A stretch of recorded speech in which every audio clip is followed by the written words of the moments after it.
안녕하세요. 그린빌 가족 여러분. 오늘 목요일 아침. 네, 오늘도 이렇게 매일 한 말씀으로 또 오늘 하루를 시작하는 모든 분들에게 우리가 이렇게 아침마다 함께 읽어가는 하나님의 말씀들이 그냥 아는 차원으로 나 읽어봤지. 나도 그 정도는 알고 있지. 이 정도의 차원이 아니라 실제로 그 하나님의 말씀들이 내 삶을 이렇게 움직이고 또 나를 깨울 수 있는 그런 귀한 은혜가 있기를 간절히 기원합니다. 자, 오늘 저희는 예레미야 47장 우리 1절에서 1절에서 7절의 말씀으로 함께 오늘 이 아침을 시작하도록 하겠습니다. 예레미야 47장 1절에서 7절의 말씀. 바로가 가사를 치기 전에 블레셋 사람에 대하여 선지자 예레미야에게 임한 여호와의 말씀이라. 여호와께서 이와 같이 말씀하시되 보라, 물이 북쪽에서 일어나 물결치는 시내를 이루어 그 땅과 그 중에 있는 모든 것과 그 성읍과 거기에 사는 자들을 휩쓸리니 사람들이 부르짖으며 그 땅 모든 주민이 울부짖으리라.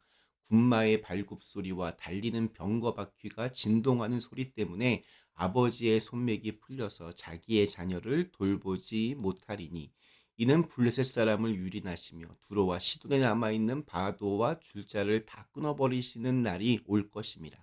여호와께서 갑돌 섬에 남아있는 블레셋 사람을 유린하시리라.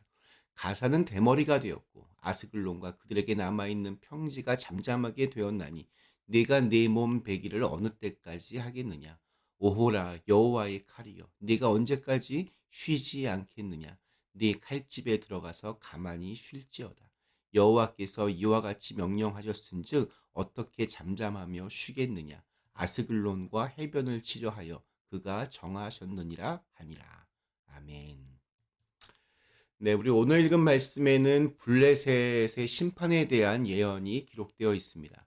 블레셋은 5개의 작은 도시들이 연합한 소위 연방 국가였습니다.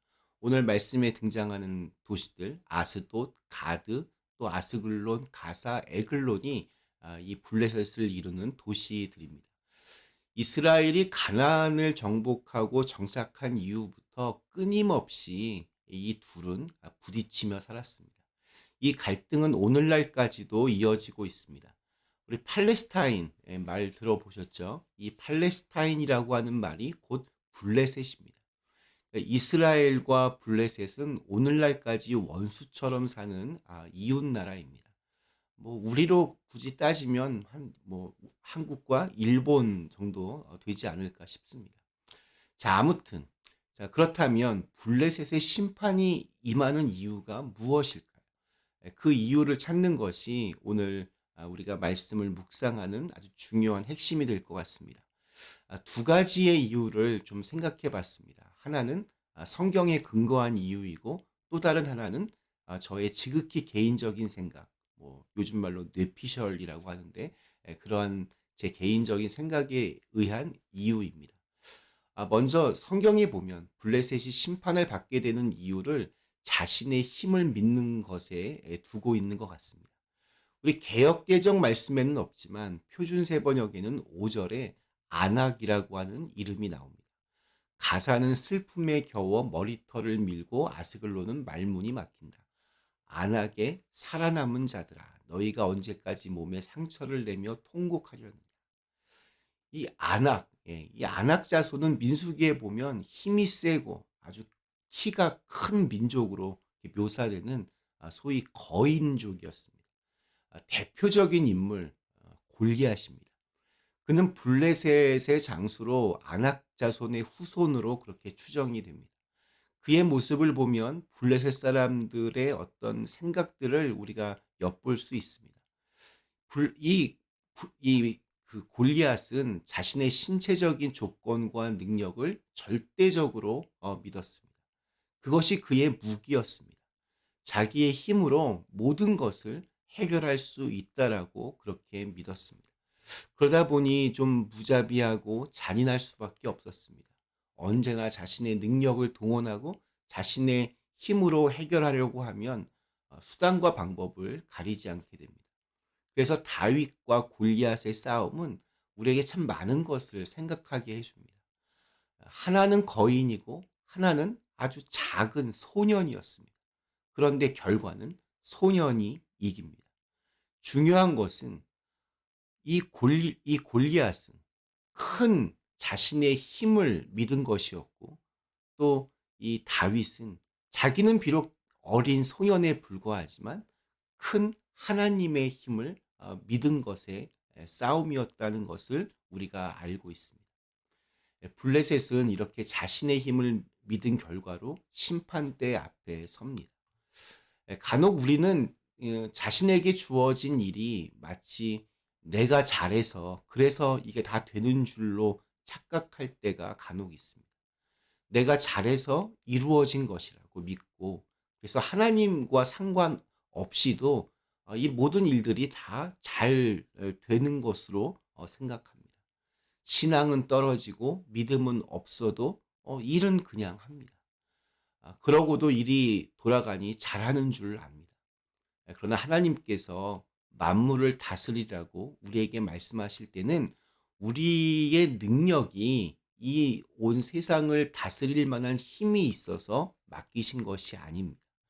우리는 그럴 만한 힘이 사실 없습니다. 다만 하나님께서 그 힘을 주시겠다고 약속하셨기 때문에 그 일을 감당할 수 있는 것입니다. 이것을 착각하는 것, 이것이 바로 교만입니다.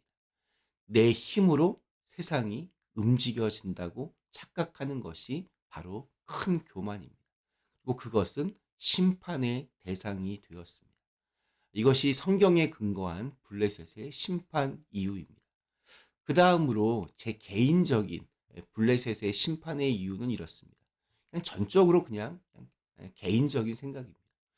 이스라엘과 블레셋은 늘 부딪히고 아웅다웅합니다. 가깝기 때문입니다. 그러다 보니 서로를 너무 잘 압니다. 어떤 문제가 그곳에 있는지, 어떤 일이 지금 벌어지고 있는지 서로가 너무나 잘 알고 지내는 사이입니다. 블레셋은 이스라엘을 여러 번 침공합니다.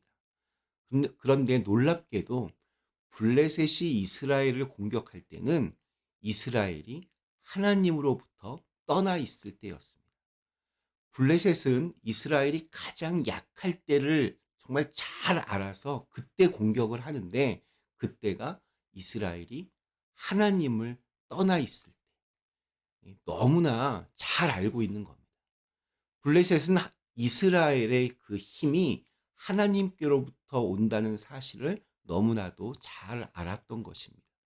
하나님만 없으면 이스라엘이 힘이 없는 존재라는 것을 잘 알고 있었습니다. 어쩌면 이스라엘보다 하나님의 능력을 더 잘 알고 있었는지도 모르겠습니다. 이것이 사실이면 그런데 왜 심판의 대상이 될까요? 문제는 알았는데 그들은 믿지는 않았기 때문입니다. 그들은 보았지만 알았지만 자신들을 바꾸지는 않았습니다. 하나님의 심판 앞에 놓일 우리의 문제는 어쩌면 듣고도 행하지 않고 보고도 따르지 않는 우리의 완악함이지 않을까, 이런 생각이 들었습니다. 아는데도 실천하지 않고 느끼는데도 돌아서지 못하는 우리의 모습들. 그렇게 주변에서 말해주고 권면하고 애를 쓰는데 그냥 마음의 문을 닫아버리는 태도. 곁에서 사랑과 용서와 기다림과 참음으로 도와주고 있는데 그것을 알면서도 모른 척하고 거부하고 거절하는 태도. 그것이 주님의 심판 앞에 서는 이유가 될지도 모르겠습니다. 오늘 우리에게 주신 하루, 주님의 말씀이 내 발의 등이요 내 길의 빛이 되실 수 있기를 간절히 기원합니다. 작은 순종이 나를 거룩하고 아름답고 존귀하게 만듭니다. 말씀은 아는 것에 그 힘이 있지 않습니다. 그 아는 말씀을 실제로 행하는 데까지 가야 합니다. 그렇게 오늘도 주님과 가까이 다가갈 수 있는 하루가 되시기를 간절히 기원합니다. 잠시 함께 기도하시겠습니다. 거룩하신 하나님, 우리가 하나님의 말씀을 그냥 아는 것으로 끝내지 않게 하시고 그 아는 것을 실제로 우리의 삶 속에서 우리의 삶 중심에 그것을 놓을 수 있게 하시고 또 그렇게 하나님의 말씀대로 살아갈 수 있는 사람들이 되게 하여 주시옵소서. 내 힘을 믿는 것이 아니라 내 안에서 살아계신 하나님을 또 그 말씀으로 움직여지는 저희들 모두가 되게 하여 주시옵소서. 예수님의 이름으로 간절히 기도드리옵나이다. 아멘.